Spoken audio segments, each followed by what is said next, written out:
ይህ የምፅዓቱ አዋጅ ነጋሪ አገልግሎት ወቅታዊና ዕለታዊ ወጎችን በማቅረብ ትንታኔ የምንሰጥበት የተለያዩ እንግዶችንም በመጋበዝ የምናቀርብበት መድረክ ነው። መረጃዎችን ያጠናከረ ይዞልን የሚመጣው ፓስተር አለማየሁ ነሙ ሲሆን ፕሮግራሙን የመራና መሰናዶውን ኤዲት በማድረግ ወደ እናንተ የሚያቀርበው ይልቃል አስራት ነው። መልካም ጊዜ።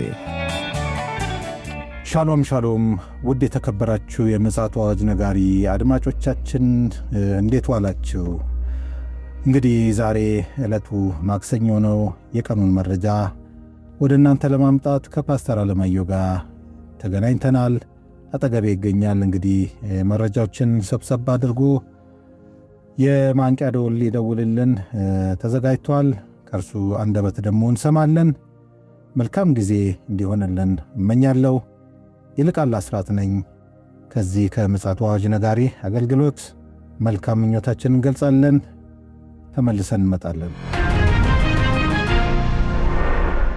ውድ አድማጮቻችን ዓለማችን በአሁኑ ሰዓት ያለችበትን ሁናቴ መረጃዎችን እያሰባሰበ ይዞልን መጥቶ በመጽሐፍ ቅዱስ ደግሞ እይታ ለመፈተሽ እንዲሁም ደግሞ ለመወያየት ተገናኝተናል።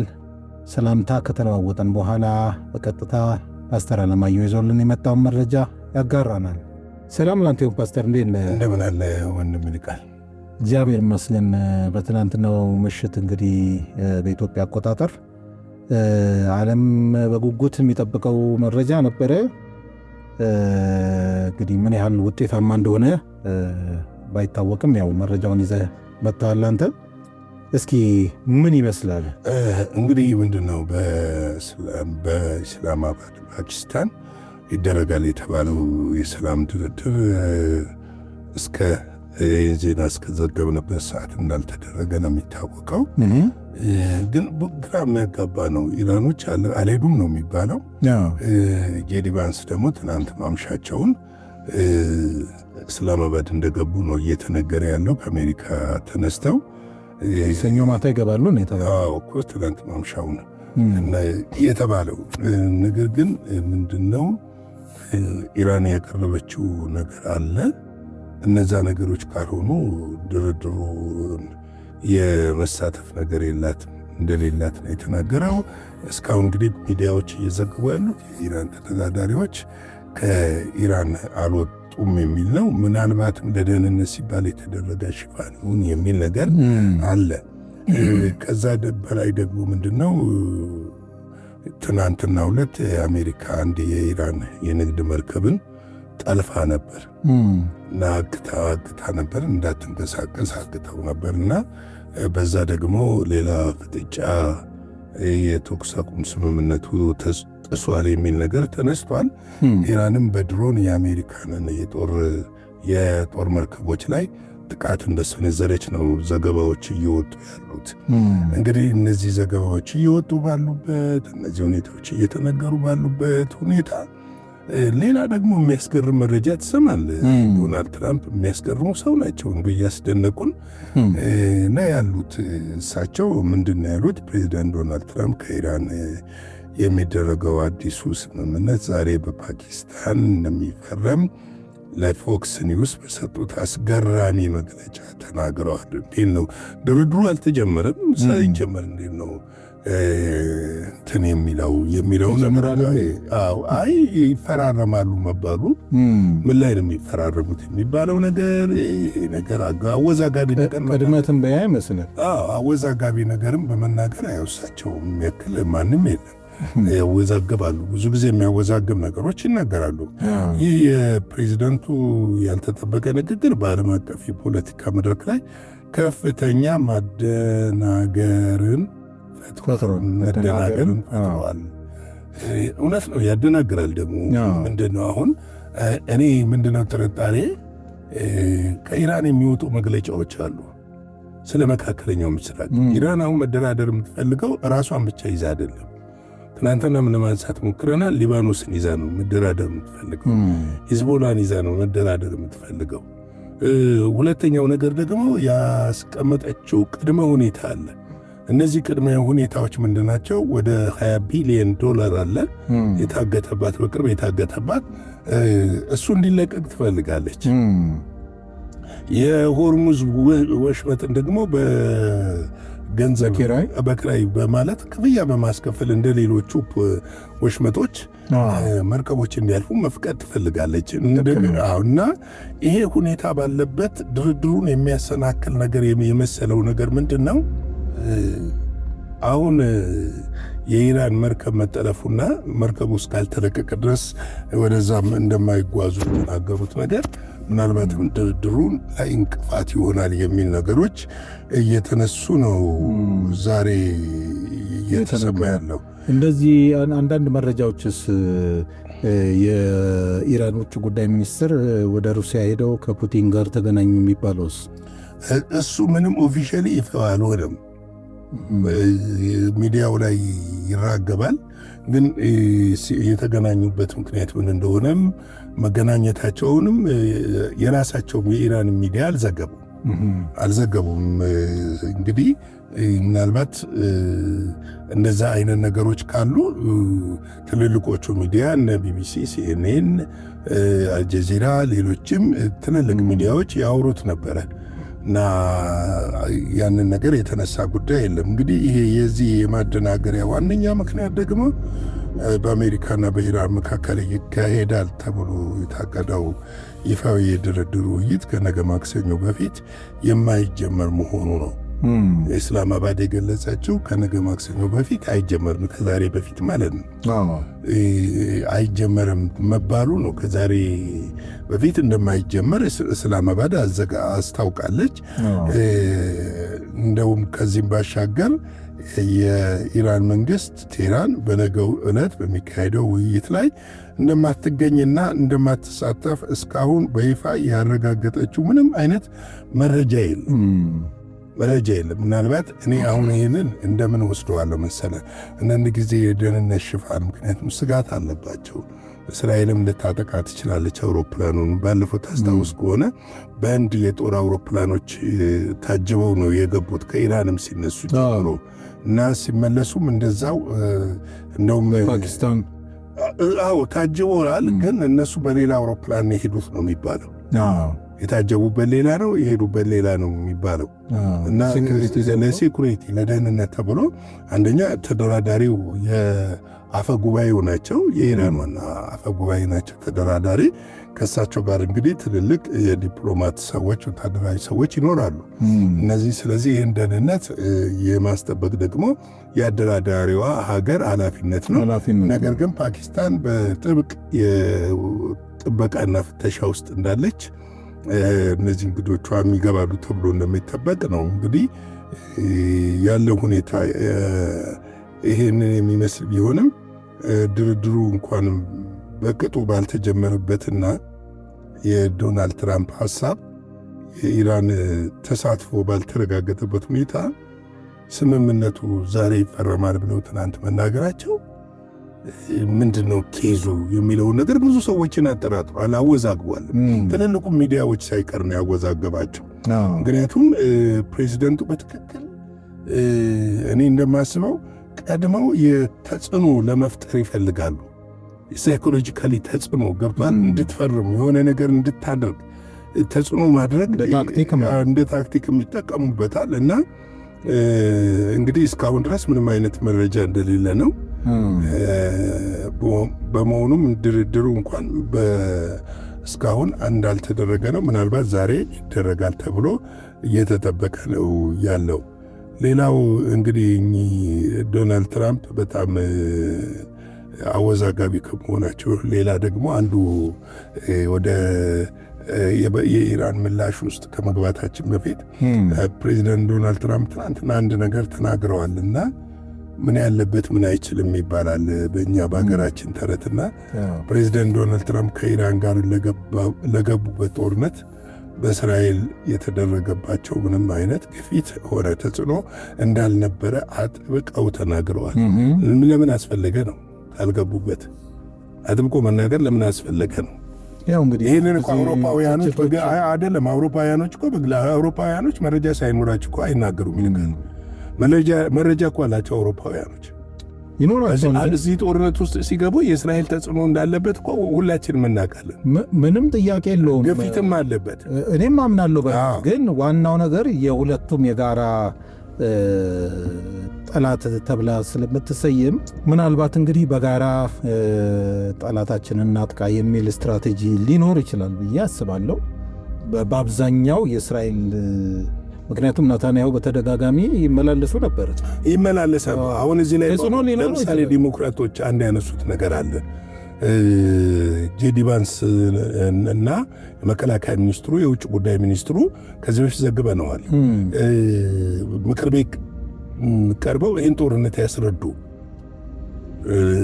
ይሄ ጦርነት የአሜሪካ እንዴት ሊሆን ይችላል? ለአሜሪካ የሚያስገኘው ጥቅም አለ ወይ? ወይም ደግሞ አሜሪካ በዚህ ጦርነት ውስጥ እንድትገባ ያደረጋት ነገር ምንድን ነው? ለእኛ ስጋት አለው ወይ የሚለውን ነገር ያስረዱ ተብሎ ተጠርተው ነበር። ማስረዳት እስከሚሳናቸው ድረስ ነው። ለምንድን ነው አሁን ይሄ እኮ የአደባባይ ሚስጥር ነው። ልል የፈለግኩት ዞሮ ራሱ ዶናልድ ትራምፕ ወደ ምርጫ ከመጡ በኋላ እንግዲህ አይሁዶች ምን ያህል ኢንቫይት አድርጓቸው እውቅና እንደሰጡ ታስታውሳለህ? እኔ አሁን የምተረጉመው ተጽዕኖ እንኳ ቢኖር ለአንድ ዓላማ እንደሆነ ስለሚገባኝ እኔ በዛኛው ዊንግ ነው እኔ ላየው የምችለው። ፓስተር መንፈሳዊውን እይታ ነው የማየው እና ትክክል ነው እንግዲህ ይሄ መጽሐፍ ቅዱሳዊውን ትንቢትን ለማስፈጸም የተሄደበት ርቀት ነው ብዬ በግሌ አምናለሁ። ፖለቲካውን መሬት ላይ ያለውን እውነት እንዳለ ትተን ማለት ነው። እንግዲህ ምንድን ነው መሰለህ አሁን ፕሬዚዳንቱ ይህንን ምላሽ ሲሰጡ ጫናው እንደበረከተና እንደበረታም ያስታውቃል። ለዚህም ነው አሁን ከጦርነቱ ውስጥ መውጣት የሚፈልጉበት ምክንያት የሀገር ውስጥ ያለውን የፖለቲካ ጫና ለማረጋጋትና ምናልባትም ለሕዝባቸው ቃል የገቡት ነገሮች አሉ ከዚህ በፊት እነዛ ነገሮች ተግባራዊ አይደሉም የሚል ነገሮች አሉ። ብዙ ጊዜ አይተህ ከሆነ የ9 ሚሊዮን ሕዝብ ሰልፍ ከወጣ በኋላ ከኢራን ያላቸው ነገር ለመውጣት በጣም ፍላጎታቸው እየጨመረ ነው የመጣው እና ጥረት እያደረጉ ነው ያሉት። መውጫ ቀዳዳ እየፈለጉ ነው ያሉት። እንግዲህ ፕሬዚዳንቱ ይህንን ምላሽ የሰጡት የእስራኤል ጠቅላይ ሚኒስትር ቤንጃሚን ኔታንያሁ በአሜሪካ ፕሬዚዳንት የጦርነት ውሳኔ ላይ ከፍተኛ ተጽዕኖ አሳድረዋል የሚል የዜና ዘጋቢዎች በስፋት ማውጣታቸውን ተከትሎ እንዲሁም ከተለያዩ የቀኝ ክንፍ የፖለቲካ አስተያየቶች ሰጪዎች ጠንካራ ትችት መቅረቡን ተከትሎ ነው እና ደግሞም ስትመለከተ የናታንያሁ መመላለስ ብቻ እኮ አይደለም። የእስራኤል የጦር ጠቅላይ ኤታማዦር ሹም ጦርነቱ ከመጀመራቸው ከሳምንታቶች በፊት ፔንታጎን ነበሩ። የጋራ ወታደራዊ ስትራቴጂ እያወጡ ነበሩ እና እዛም ጋር ተጽዕኖ ይኖራል ብለህ የምታየው ነገር አለ። እነዚህ ደግሞ የቀኝ ክንፍ አክራሪዎቹ ሳይቀሩ ይህንን ጫና ማድረጋቸው የሆነች ነገር መኖሩን የሚያመለክት እንደሆነ ያሳያል። ምናልባት የአሜሪካን ኢኮኖሚ በአብዛኛው አይሁድ ማህበረሰብ መያዙ ራሱን የቻለ ተጽዕኖ ያደርስ ሲሆን እሱ ምንም በየትኛውም የዓለም ኢኮኖሚ ጫፍ ላይ ስትሄድ አይሁዶች ኢኮኖሚውን በበላይነት እየመሩት እንደሆነ እናውቃለን። ምንም ይሄ ከአብርሃም የተሰጣቸው በረከት ስለሆነ በእርግጥ አይሁድ ነን ብለው ፊት ለፊት አይወጡም። ብዙዎቹ ትውልድ አሜሪካዊ ናቸው። የተወለዱት ያደጉት አሜሪካ ነው። የተወለዱት ያደጉት ጀርመን ውስጥ ነው፣ ራሽያ ውስጥ ነው። ነገር ግን በደንብ ትስስር ያላቸው እንዳሉ እናውቃለን። እነዛም በተለያየ መንገድ በስውርም ጫና ሊያደርጉ ተጽዕኖም ሊያደርጉ ይችላሉ።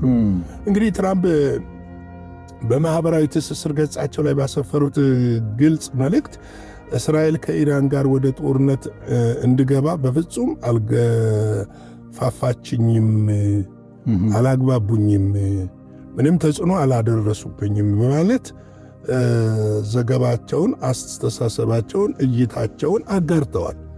እንግዲህ ይልቁንም ለዚህ ከባድ የጦርነት ውሳኔ ያበቃቸው ዋና ምክንያት ሲያብራሩ የጥቅምት 7 ኦክቶበር 7 ጥቃት ያስከተለው ውጤት እንዲሁም ኢራን በምንም አይነት ሁኔታ የኒኩለር የጦር መሳሪያ ባለቤት መሆን የለባትም ብለው በሕይወት ዘመናቸው ሁሉ የሚያምኑበት ጽኑ አቋም በመሆኑ ነው ብለው አብራርተዋል። ኦክቶበር 7 ማለት እስራኤል የተጠቃቸው ያኔ ጥቃቱን የፈጸመው ደግሞ ሐማስ ነው።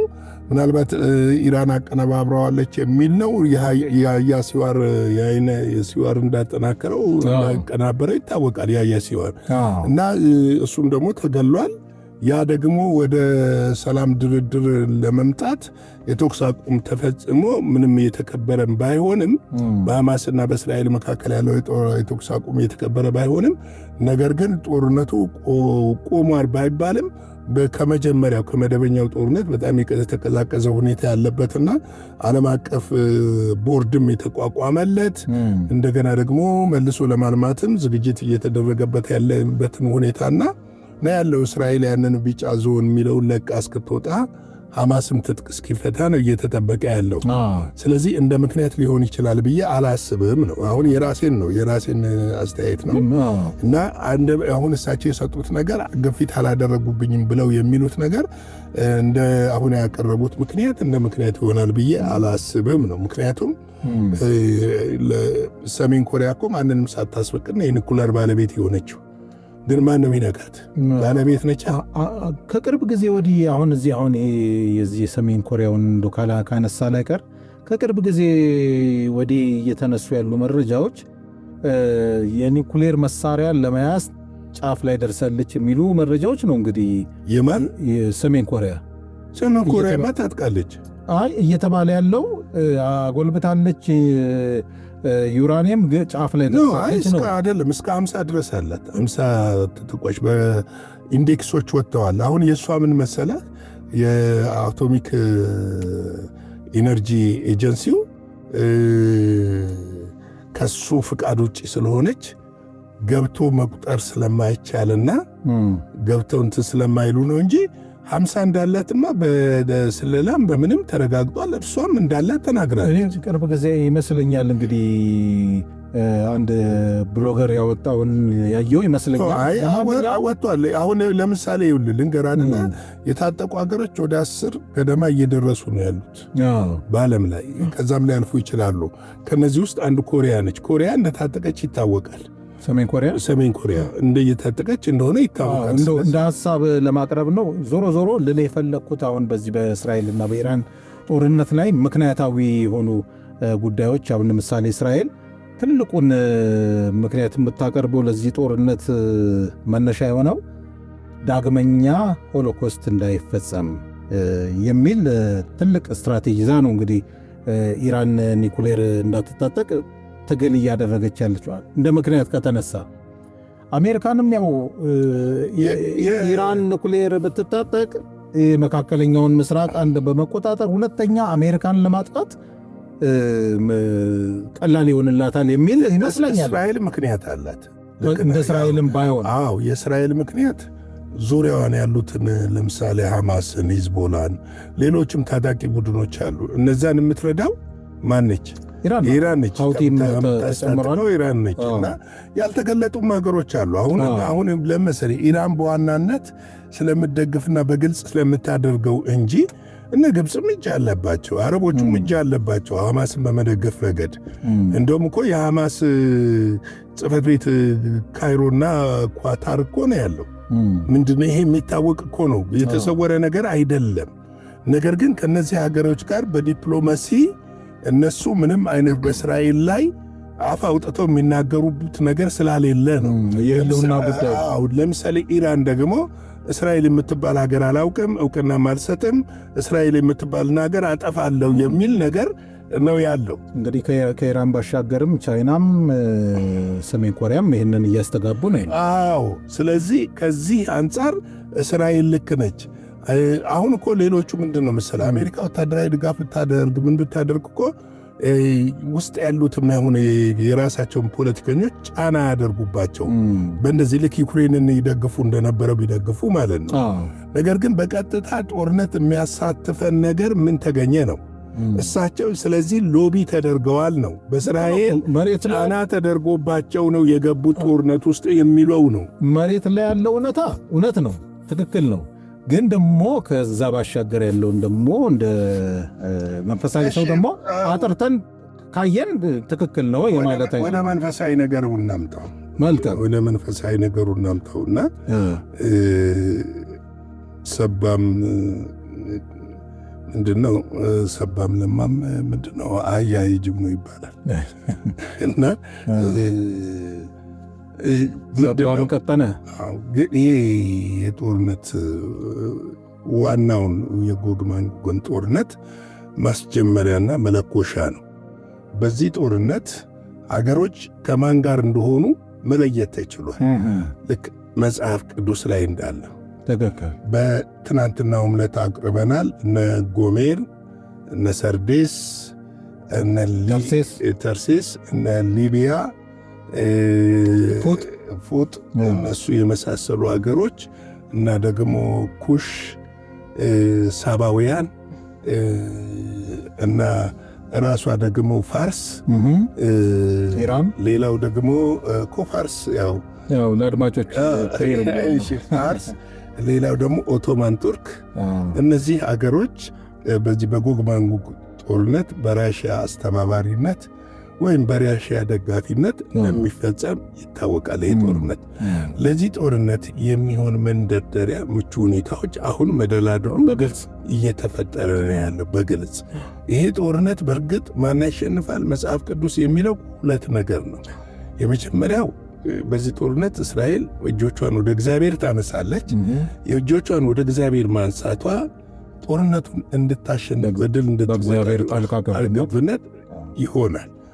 ከዚህ በኋላ ግን አውሬው ስለሚነግስ አውሬው ነው ጦርነቱን ያረጋጋና ከነዚህ ሀገሮች ጋር እስራኤል ሰላማዊ መንግስት እንድትሆን የሰላም ድርድሮችን አድርጎ ጽኑ ቃል ኪዳን ፈጽሞ እንትን ይላል። ይሁን እንጂ ይሄ በሂደት የሚሆነው እስከ ምጽአት ድረስ የሚሆኑ ነገሮች ምጽአት ከሆነ በኋላ የሚሆኑ ነገሮችም እዚህ ውስጥ ቶናቶች እንዳሉ እናውቃለን። ስለዚህ ትልቁ ነገር የጦርነቱ መለኮስ ሳይሆን ጦርነቱ ወዴት እያመራ ነው የሚለውንና ከጀርባ ዘዋሪው ደግሞ ለመቅደሱ መሰራትና ለራሱ ንግስና እያመቻቸ ያለው አውሬው መሆኑን ቅዱሳን እንዲያውቁት እንዲረዱት ለማድረግ ነው። የጌታ ጸጋ፣ ሰላም፣ ምሕረት፣ ቸርነት ከሁላችን ጋር ይሁን። ሻሎም። ጌታ ኢየሱስ ይባርክ። ፓስተር በደንብ አድርገህ ነው ያስቀመጥከው። ያው እኛ መሬት ላይ ያለውን ፖለቲካዊውን ገጽታ አምጥተን መንፈሳዊ ደግሞ ምን ይላል የሚለውን እንግዲህ ከሁለቱም አነጻጽረን ለእናንተ ለአድማጮች ለማቅረብ ሞክረናል። እንግዲህ ውድ አድማጮቻችን ለዛሬ ማክሰኞ የቀን መረጃችን ይህን ይመስላል። ጊዜውንም እንድንገመግምም የሚያደርግ መረጃ ነው ፓስተር ያቀበለን። እግዚአብሔር አብዝቶ ይባርከው። በምሽቱ ክፍለ ጊዜያችን ደግሞ በሌላ መረጃ ምናልባትም እንግዲህ እየተከናወነ ያለውን የዚህ የመካከለኛው ምስራቅ ድርድር በጊዜ ከደረሰ መረጃውን ለእናንተ እናቀርባለን። እስከዚያው ድረስ እንግዲህ መልካም ጊዜ እንዲሆንላችሁ እንመኛለን። ሻሎም። ለዛሬ ይዘን የመጣነው ወቅታዊ መረጃ ይህንን ይመስል ነበረ። በሌላ ጊዜ በሌላ መሰናዶ እስከምንገናኝ ሰላም ለእናንተ ይሁን።